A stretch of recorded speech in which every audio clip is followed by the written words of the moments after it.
Hi welcome back to my channel. ఈరోజు కథ mister Raavan 48వ భాగాన్ని వినేద్దాం. నీది ఆయనది వేరు వేరు ఎలా అవుతుంది జై? మీరిద్దరూ తండ్రి కొడుకులు నాన్న, మనందరం ఒక్కటే. నువ్వు ఆయన ఒకటే మామ్, నేను కాదు. జై ప్లీజ్ నాన్న, ఆయన్ని అర్థం చేసుకో. మనల్ని బాధ పెట్టి మనకన్నా ఎక్కువ నరకం అనుభవించారు ఇన్నాళ్ళు. ఇప్పుడే సంతోషంగా ఉంటున్నారు. నువ్వు ఇలా మాట్లాడావని తెలిస్తే ఆ కొంచెం సంతోషం కూడా ఉండదు. మామ్, ఎప్పుడు మీ ఆయన సంతోషమేనా? నా ఫీలింగ్స్ పట్టించుకోవా? జై చెప్పు మామ్, ఎన్ని కష్టాలు పడ్డాం మనం. తండ్రి లేకుండా స్కూల్ కాలేజీలో ఎన్ని మాటలు అనిపించుకున్నాను నేను. అన్నీ వదిలేసి ఎలా మామూలుగా ఉండమని చెప్తున్నావు? నువ్వు కూడా అవన్నీ మర్చిపోయి ఇలా ఉండడమే నాకు షాకింగ్గా ఉంది. ఎందుకంటే కష్టాల కన్నా ప్రాణాలు ఎక్కువ కదా నాన్న అంటారు గాయత్రి బాధగా. ప్రాణాలా? ఎవరివి? ప్రీతంవి. ప్రీతం ప్రాణాలకి ఏమైంది? వాడి ప్రాణాల మీదకి వచ్చింది కాబట్టే ఆయన మనల్ని దూరం చేసుకున్నారు నాన్న. ఏమంటున్నావు మామ్? వాడి ప్రాణాలకి మనకి సంబంధం ఏమిటి? ఆయన ఏదో చెప్తే నువ్వు గుడ్డిగా నమ్మేస్తావా? ఆయన నాకు చెప్పలేదు కన్నా, చెప్పాలని కూడా అనుకోలేదు. ఎందుకంటే ఇప్పటికీ మనల్ని వదిలేసినందుకు కుమిలిపోతున్నారు. క్షమాపణ కూడా అడగలేకపోతున్నారు. కారణం చెప్పి దాన్ని నాకు సాకులా చూపించాలని కూడా అనుకోవడం లేదు. కానీ ఎవరికీ చెప్పుకోలేక గుండెల్లో బాధ భరించలేక డైరీ రాసుకున్నారు. అది అనుకోకుండా మొన్నే నా కంట్లో పడింది. ఏముంది అందులో అంటాడు జై. ఇప్పుడు మనం గతం తెలుసుకుందాం రండి. మహేంద్ర గాయత్రిని ప్రేమించి పెళ్లి చేసుకోవడం వల్ల ఇంట్లో ఇష్టం లేకపోయినా కూడా ఒప్పుకోక తప్పదని ఒప్పుకుంటారు. కానీ గాయత్రి గారిని ఆ ఇంట్లో మనిషిలాగా ఎప్పుడూ చూడలేదు. మహేంద్ర తమ్ముడికి పెళ్లి జరిగాక వచ్చిన డబ్బున్న చిన్న కోడలు కూడా గాయత్రిని ఎప్పుడూ చులకనగా చూస్తూనే ఉండేది. గాయత్రి గారు కొంతకాలం భరించారు. కానీ తర్వాత ఇక అవ్వదని మహేంద్ర గారిని అడిగి వేరు కాపురం పెట్టుకుని హ్యాపీగా ఉన్నారు. తర్వాత మహేంద్ర పేరెంట్స్ చనిపోతారు. అప్పుడు కూడా తోడి కోడలతో గొడవలు వద్దని గాయత్రి గారు వేరుగానే ఉందామని అంటారు. కొన్ని సంవత్సరాలు గడిచాక మహేంద్ర గారికి తమ్ముడి నెంబర్ నుంచి ఫోన్ వస్తుంది. ఎమర్జెన్సీ అని ఎవరికీ చెప్పకుండా వెళ్తారు. హాస్పిటల్లో చావు బ్రతుకుల్లో ఉంటారు మహేంద్ర గారి తమ్ముడు, ఆయన వైఫ్. ఇంకో వార్డ్ ఐసీయూలో ప్రీతం ప్రాణాలతో పోరాడుతూ ఉంటాడు. అసలు ఏం జరిగిందని మహేంద్ర గారు అడిగితే చెప్తారంతా. ప్రీతం మేనమామలు కూడా సాహి, పిన్ని, బాబాయ్ లాగానే డబ్బు మనుషులు. చెల్లికి ఉన్నది ఒక్కడే కొడుకని, అదే కాక మహేంద్ర గారు కూడా ఆస్తి వద్దని వేరుగా వెళ్ళిపోయారు కాబట్టి అది కూడా ప్రీతంకే వస్తుందని అనుకుంటారు. తమ ఆస్తిలో కూడా చెల్లికి వాటా ఇవ్వకుండా ఉండాలంటే వాళ్ళు ఉండకూడదని ఎవరికీ తెలియకుండా ప్రీతం ఫుడ్లో స్లో పాయిజన్ కలిపేస్తారు. 1 year అయ్యేదాకా ఎవరికి అనుమానం కూడా రాదు. ప్రీతం ఒకసారి ఆడుకుంటూ కళ్ళు తిరిగి పడిపోతే హాస్పిటల్కి తీసుకెళ్ళినప్పుడు తెలుస్తుంది ఒళ్ళంతా విషమే అని. ప్రీతం పేరెంట్స్ ఏడుస్తూ సిటీ హాస్పిటల్కి తీసుకెళ్ళడానికి కారులో బయలుదేరినప్పుడు ఆ కారుకి యాక్సిడెంట్ చేసేసి వాళ్ళను కూడా చనిపోయేదాకా తీసుకొస్తారు ప్రీతం మేనమామలు. అప్పుడే మహేంద్ర గారికి కాల్ చేపిస్తాడు ప్రీతం ఫాదర్.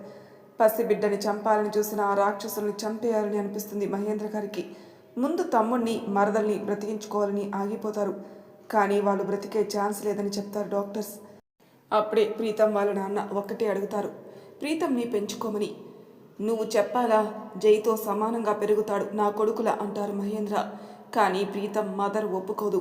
రక్తం పంచుకుని పుట్టిన తన అన్నయ్యలే కొడుకుని చంపేయాలని చూశారని, తోడి కొడలికి తనకి పడదని, గాయత్రి మీద డౌట్తో ఆమె దగ్గర పెంచొద్దని వాదిస్తుంది. మహేంద్ర గారు గాయత్రి గారు మంచివారని ఎంత చెప్పినా ఆవిడ పంతంతో వినిపించుకోదు. నాకు గాయత్రికి ముందు నుంచి పడదు. నా మీద కోపం నా కొడుకు మీద చూపిస్తుంది. కన్న కొడుకుని పక్కన పెట్టుకుని నా కొడుకుని సావతి తల్లిలా చూస్తుంది. వద్దు అని అంటుంది. ప్రీతం పరిస్థితి అస్సలు బాగుండదు. ఒళ్ళంతా విషంతో ఉన్న చిన్న పిల్లాడు. ఇప్పటికే అతి కష్టంగా ప్రాణాలు నిలుపుకున్నాడు. జాగ్రత్తగా చూసుకోకపోతే బ్రతకడని డాక్టర్ చెప్తారు. ఆ బాబు కోసం మహేంద్ర, ప్రీతం ఫాదర్ ఆవిడ్ని చాలా బ్రతిమలాడతారు. కానీ తల్లి భయం ఆమెను వదలదు. అనాథాశ్రమానికి ఆస్తి ఇచ్చేసి బాబుని వాళ్ళకి అప్పగిద్దాం అంటుంది. ప్రీతంని స్పెషల్ కేర్తో చేసుకోకపోతే బ్రతకడమ్మా. గాయత్రి నువ్వు అనుకునేలా కాదు, బాగా చూసుకుంటుంది. నువ్వు నమ్మాలంటే ఏం చేయాలి అని అడుగుతారు మహేంద్ర. మీరు మాత్రమే పెంచాలి, అయితే నాకు అభ్యంతరం లేదు బావగారు అంటుంది ప్రీతం మదర్. మహేంద్ర గారు షాక్ అయిపోతారు. ఆయనలాగే ప్రీతం ఫాదర్ కూడా తను చేస్తుంది తప్పని తెలుసు కూడా ప్రీతం ప్రాణాల కోసం అప్పుడు స్వార్థంగానే ఆలోచిస్తుంది. ఏదైనా టైంలో గాయత్రి సెల్ఫిష్గా ఆలోచించి తన అన్నలలాగే జైకి మాత్రమే ఆస్తి దక్కాలని ప్రీతంని చంపేస్తే అడిగేవారు కూడా ఉండరని అనుకుంటుంది. మహేంద్ర గారు చాలా మంచివారని తనకి తెలుసు, కానీ గాయత్రి గారితో ఉన్న గొడవల వల్ల ఆవిడ మంచితనం తను కనిపెట్టలేకపోతుంది. మహేంద్ర గారు ఆ షరతుకి ఒప్పుకోలేక బయటకు వచ్చేస్తారు. అప్పుడే ప్రీతం కండిషన్ క్రిటికల్ అయి డాక్టర్స్ ఐసీలోకి పరుగు పెడుతుంటే మహేంద్ర కూడా వెళ్తారు వెనకాల. బెడ్ మీద ఊపిరి అందక పైకి పైకి ఎగురుతూ ఉంటాడు చిన్నగా ఉన్న ప్రీతం. అలా బాబుని చూసి మహేంద్ర గారికి గుండె పిండేసినట్టు అవుతుంది. ఆయన ఏమీ చెప్పలేదని మంచి అనాథాశ్రమం వాళ్ళని పిలిపిస్తారు. ప్రీతం మదర్ బెడ్ మీద ఉండే వాళ్ళు ప్రీతంని బాగా చూసుకుంటామని చెప్పి ఆస్తి తీసుకుంటారు. తర్వాత ప్రీతంకి కూడా తగ్గి వాళ్ళు తీసుకుని వెళ్ళాక ప్రీతం ఫాదర్ చనిపోతాడు. మదర్ కూడా లాస్ట్ స్టేజ్లో ఉంటారు, తలకి అయిన పెద్ద గాయం వల్ల. కొన్ని రోజులకి ప్రీతంకి మళ్ళీ సీరియస్ అయి అదే హాస్పిటల్లో జాయిన్ చేస్తారు. అందరితో కలిపి పెట్టే ఫుడ్డు సరైన జాగ్రత్తలు లేకపోవడం వల్ల ప్రాణాల మీదకి వచ్చిందని డాక్టర్స్ చెప్తుంటే ప్రీతం అమ్మ గుండెలు అవిసేలా ఏడుస్తూ మహేంద్ర గారి కాళ్ళు పట్టుకుంటారు. ఆవిడ దీనస్థితిని వితిన్ డేస్లో స్కెల్టన్ లాగా మారిపోయిన ప్రీతం బాడీని చూసి తప్పక తాను మాత్రమే పెంచుకుంటారని, ప్రీతం పెద్దవాడయ్యేదాకా గార్డియన్లా ఉంటారని ప్రామిస్ చేస్తారు మహేంద్ర. కొన్ని రోజులకి ప్రీతం మదర్ కూడా చనిపోతే ప్రీతంతో జరగాల్సిన కార్యక్రమాలు చేయించి కొత్తింటికి తీసుకెళ్తారు మహేంద్ర. గాయత్రి గారిని కలిసి బాధపడతారు. విడిపోదామని చెప్తారు, కానీ కారణం చెప్పరు. ప్రీతం కోసం తనని కొడుకుని వదిలేసుకున్నందుకు ఎంత అసహ్యంగా చూస్తారో అని భయం వేసి నిజం చెప్పకుండానే వెళ్ళిపోతారు. కానీ వాళ్ళని చూసుకుంటూనే బ్రతుకుతారు. జై తనని హేట్ చేస్తున్నాడని తెలిసినా ఆ బాధపరుస్తూ తను అందుకే డిజర్వ్డ్ అని ప్రీతంలోని జైని చూసుకొని తృప్తి పడతారు. అన్నేళ్ల తర్వాత సాహి కలిసి తను ఆ ఇంటికి రమ్మని పిలిచేదాకా మళ్ళీ ఆ ఫ్యామిలీతో కలుస్తారని అనుకోరు. తనని జై గాయత్రి క్షమించమని దగ్గరకు కూడా రారు. కానీ గాయత్రి గారు ఒక్క మాట కూడా అడగకుండా ఆయన ప్రేమని బాధని అర్థం చేసుకుని ఇకనైనా తోడుగా ఉండమని అడిగేసరికి పోయిన ప్రాణం తిరిగి వస్తుంది. కానీ జై ఇంకా హేట్ చేస్తుంటే దాన్ని కూడా ఇష్టంగా భరిస్తూ కనీసం దగ్గరుండి చూసుకునే అవకాశం ఉంది చాలనుకుంటారు. అంత బాధ సంతోషం ఎవరికీ చెప్పుకోవాలో తెలియక డైరీలో రాసుకుని భారం దించుకుంటే అది గాయత్రి గారికి కనిపించి ఎందుకు దూరం అయ్యారో తెలుస్తుంది. తోడి కోడలతో సర్దుకోకుండా గొడవలు పెట్టుకుని కాపురమే వేరు చేసుకున్నందుకు తన జీవితం ఇలా తయారైందని ఎంత బాధపడినా పోయిన కాలం తిరిగి రాదుగా. అదంతా జైకి చెప్పి, ఇందుకే మీ డాడీ నన్ను నిన్ను దూరం చేసుకుని బ్రతికింది. ఒక తల్లి ప్రశాంతంగా కళ్ళు మూయడానికి, ప్రీతంని బ్రతికించడానికి నాన్న. ఇందులో తప్పున్నది ప్రీతం తల్లిది, కానీ మీ డాడీది కాదు. ఏమీ చేయలేని నిస్సహాయుడిగా మిగిలి బాబు ప్రాణాలు కాపాడాలని అనుకున్నారు. మన దృష్టిలో నేరస్తుడయ్యారని ఏడుస్తారు గాయత్రి. మొత్తం విన్నాక జైలో చలనం ఉండదు. ఎందుకు చేశాడిలా? ప్రీతం కోసం కన్న కొడుకుని భార్యని వదిలేయడం తప్పు కదా అని అడగడు. అలాగని మహేంద్ర చేసింది మంచి పని అని కూడా అనుకోడు. కానీ మనసు మాత్రం డల్ అయిపోతుంది. ఎవరితో మాట్లాడాలి అనిపించక ఆఫీస్కి వెళ్ళిపోతాడు జై. తను వెళ్ళేసరికి మహేంద్ర ఆ బ్రాంచ్ విజిట్ చేసి వేరే బ్రాంచ్కి వెళ్తారు. బాడీ అలసిపోయి రాత్రి నిద్రలేకపోయినా కూడా జైకి అస్సలు నిద్ర పట్టదు. పని రాక్షసుల్లా కంప్యూటర్ ముందు కూర్చుని పెండింగ్ వర్క్ అంతా చేసుకుంటూ ఉంటాడు. సాహికి మెలకువ వచ్చి చూస్తే జై కనిపించక గాయత్రి గారిని అడుగుతుంది. ఆఫీస్కి వెళ్ళాడు సాహి, చాలా రోజులైందని వెళ్ళాడు. నువ్వు భోజనం చేయమని ఏమీ జరగనట్టే బిహేవ్ చేస్తారు. నిజమే అనుకుంటుంది సాహి. కానీ నైట్ ఎంత లేట్ అయినా జై రాడు. ఎన్ని ఫోన్లు చేసినా లిఫ్ట్ చేయడు. సాహి ప్రీతంని తీసుకుని ఆఫీస్కి వెళ్ళాలనుకుంటుంది భయంతో. తన ఆలోచనలు పసిగట్టినట్టు ఈ నైట్ ఆఫీస్లోనే ఉంటారని మెసేజ్ చేస్తాడు జై. జై మెసేజ్ చూశాక కుదుటిపడిన ఆ రాత్రికి రాను అన్నాడని డల్ అయిపోతుంది సాహి. అదే గాయత్రి గారితో చెప్తే ముందు బాధపడినా కొంచెం స్పేస్ కావాలని అనుకుంటున్నాడని అర్థమై వర్క్ ఎక్కువగా ఉంటుందిగా సాహి, ఏమీ అనుకోకు అని సర్ది చెప్తారు. సరే అంటుంది పైకి. తనే వంట చేసి డ్రైవర్ చేత ఆఫీస్కి డిన్నర్ పంపిస్తుంది. కానీ జై అది ముట్టుకోను కూడా ముట్టుకోడు. తిన్నారా అని మెసేజ్ చేస్తుంది, కానీ జై నుంచి రిప్లై ఉండదు. ఆ బెంగతో సాహి కూడా సరిగ్గా భోజనం చేయకుండానే బెడ్ ఎక్కుతుంది. రాత్రి తాలూకు జ్ఞాపకాలు బాగా ఇబ్బంది పెట్టి జైని ఇంకా ఎక్కువ గుర్తొచ్చేలా చేస్తాయి. మీరు లేకుండా ఒక్క రాత్రి గడవడమే చాలా కష్టంగా ఉంది జై గారు, నన్ను కూడా తీసుకుని వెళ్ళొచ్చుగా అని అనుకుంటూ ఆ నైట్ అంతా నిద్ర లేకుండానే గడుపుతుంది. మార్నింగ్ అయినా ఫ్రెష్ అవ్వడానికి ఇంటికి వస్తాడని ఎంత ఎదురు చూసినా జై రాడు. మళ్ళీ బ్రేక్ఫాస్ట్ పార్సల్ చేసి పంపిస్తున్న ఆఫీస్కి. డ్రైవర్ వచ్చి జై సార్ టిఫిన్ చేశారని చెప్తాడని తను కూడా తినకుండా కూర్చొని చూస్తూ ఉంటే మిగిలిన వాళ్ళు చాలా బాధపడతారు.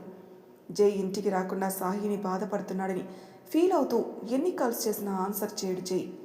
డ్రైవర్ వచ్చాక తిన్నారా అయినా అని సాహి ఎంత ఆత్రంగా అడిగినా తెలియదు మేడం, నైట్ తీసుకెళ్ళిన క్యారియర్ పంపించారని బాస్కెట్ ఇస్తాడు. అది ఓపెన్ చేసి చూస్తే కనీసం ఎంగిలి చేసినట్టు కూడా ఉండదు. గాయత్రి గారికి సాయికి చెప్పలేనంత బాధ జై తినలేదని. గాయత్రి గారికి కొంచెం ఎక్కువే కారణం తెలుసు కాబట్టి అక్కడ వేరే ఏమైనా తిని ఇది తినలేదేమో సాయి, లేదంటే నీ చేతి వంట వదిలిపెడతాడా, ఇప్పుడు తింటాడు బాధపడకు అంటారు పైకి. నిజమే అనుకుంటుంది సాయి, కానీ ఆఫ్టర్నూన్ కూడా ఇదే రిపీట్ అవుతుంది. సాయిని కదిలిస్తే ఏడ్చేలా ఉంది. ప్రీతం ఆఫీస్కి వెళ్ళి చూసి వస్తారనంటే నువ్వు బయటికి వెళ్ళకూడదు వద్దు అని అంటారు గాయత్రి గారు. మహేంద్ర గారు వెళ్ళినా జై మాట్లాడాలని ఆగిపోతారు. సాయి తనే వెళ్తానంటుంది. గాయత్రి గారు అప్పటికే లేట్ అయిందనుకుని సాహిని తనతో రూమ్లోకి తీసుకెళ్ళి జరిగింది మొత్తం చెప్తారు. ఇంత జరిగితే మీరు నాతో ఇప్పుడు అత్తయ్య గారు చెప్పేది అని మొదటిసారి అత్తయ్య గారితో గట్టిగా మాట్లాడుతుంది సాహి. తన బాధ గాయత్రి గారికి బాగా తెలుసు కాబట్టి పెద్దగా పట్టించుకోరు. హీ నీడ్స్ టైం సాహి, చాలా డిస్టర్బ్గా ఉన్నాడు. నువ్వు వెళ్తే నీ మీద అరుస్తాడని చెప్పలేదు. ఆయనలో నాకు కోపం మాత్రమే కాదండి, దాని వెనక బోల్డ్ ఎంత ప్రేమ కూడా కనిపిస్తుంది. ఎంత బాధపడుతుంటే 2 రోజులుగా ఇంటికి రాకుండా ఉంటారు. అసలు ఏమైనా తిన్నారో లేదో. నాకు అదే దిగులుగా ఉంది సాయి, నా మీద కోపంగా ఉన్నాడేమో. నేను వెళ్తాను అత్తయ్య గారు ఆఫీస్కి. వాడి మొండితనం నీకు తెలియంది కాదుగా సాయి, రాను అనుకుంటే వాడికి రావాలి అనిపించేదాకా రాడు. నిజమే, ఆ మొండి మనిషిని ఒప్పించడం తనకు అవ్వదని సాహి ఆలోచనలో పడి అయినా వెళ్తాను అత్తయ్య గారు అంటుంది. అలాగే జాగ్రత్త, ఈ విషయం ఎత్తి వాడికి ఇంకా కోపం తెప్పించుకో. నేను చూసుకుంటాను అత్తయ్య, మీరు వరి అవ్వకండి అని వెళ్తుంది సాయి. సాయంత్రం అయ్యేదాకా వెయిట్ చేసి జైకి ఇష్టమైన వంటలు తనే చేశాక ఫ్రెష్ అయ్యి తనే కారెక్కుతుంది.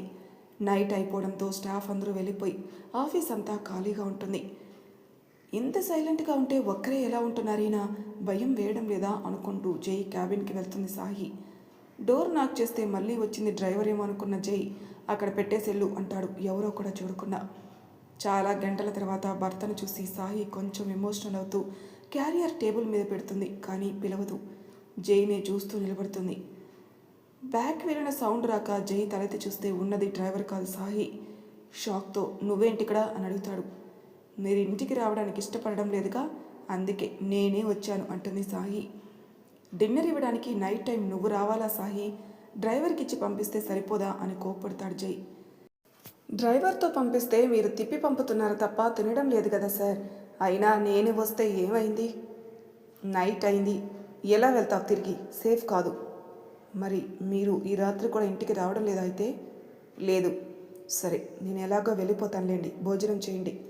ఆకలి కాలేదు పో, నువ్వు లేట్ అవుతుంది అని మళ్ళీ కూర్చొని వర్క్ చేసుకుంటాడు జై. Please sir. సాహి కోపం తెప్పించుకు వెళ్ళు అని అంటాడు.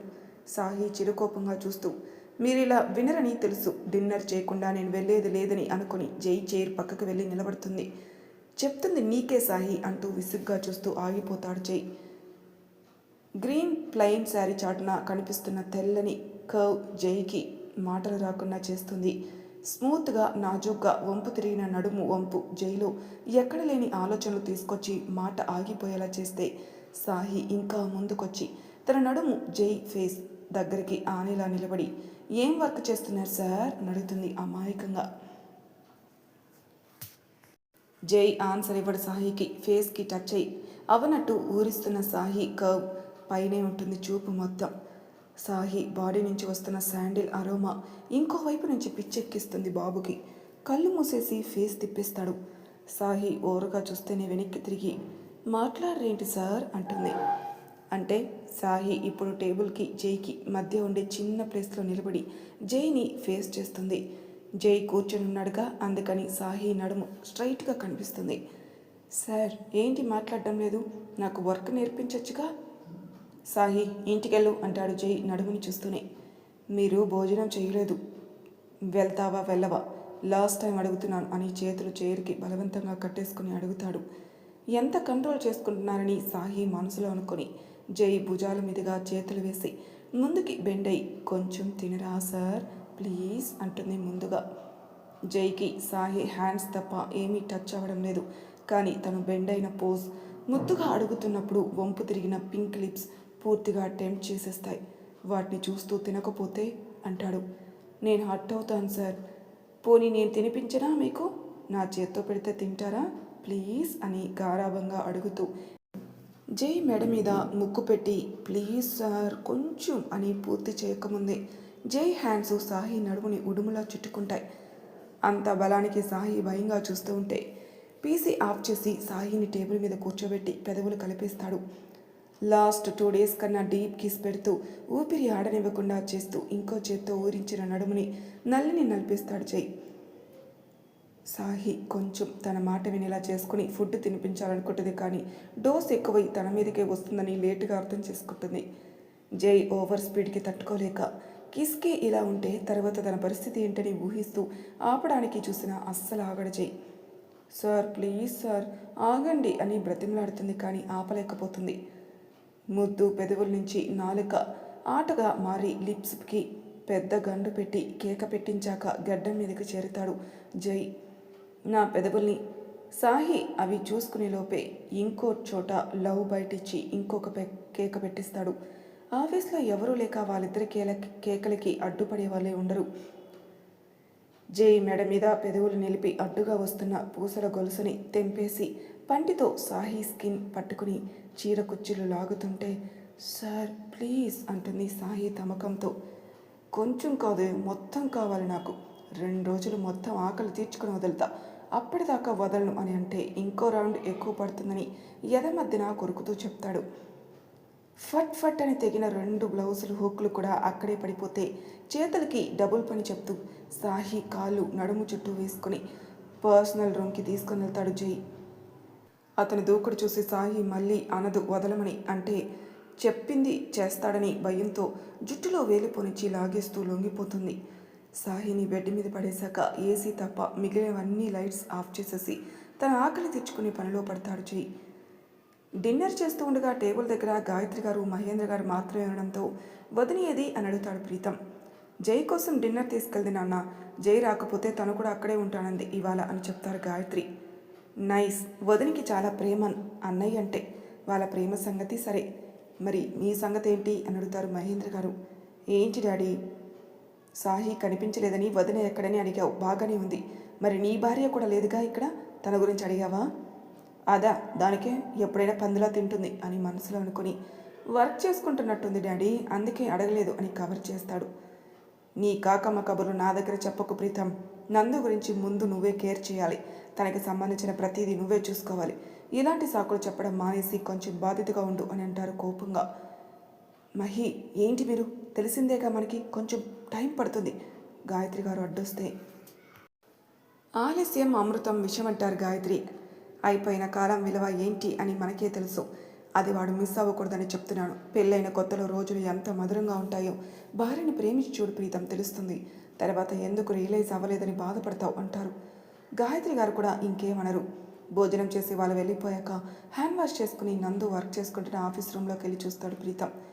నందు కింద కూర్చొని డిజైన్ వేస్తూనే మధ్యలో నిద్రొచ్చి చిన్న టేబుల్ మీద వాలిపోయి పడుకుని పోతుంది. ఫేస్ కనిపించడం లేదని కొంచెం లోపలికెళ్ళి మోకాళ్ళ మీద కూర్చుంటాడు ప్రీతం. నిద్రలో గాలికి ఎగురుతున్న హెయిర్తో క్యూట్ పప్పీలా ఉన్న నందు ఫేస్ చాలా ముద్దుగా అనిపిస్తుంది. మరి తర్వాయి భాగంలో ఏం జరుగుతుందో నెక్స్ట్ ఎపిసోడ్లో తెలుసుకుందాం. అంతవరకు నా ఛానల్ సబ్స్క్రైబ్ చేయని వాళ్ళు ప్లీజ్ సబ్స్క్రైబ్ చేసుకోండి, లైక్ చేసి షేర్ చేయండి, మీ అభిప్రాయాలు నాకు కామెంట్ రూపంలో తెలియజేయండి. Thank you for listening.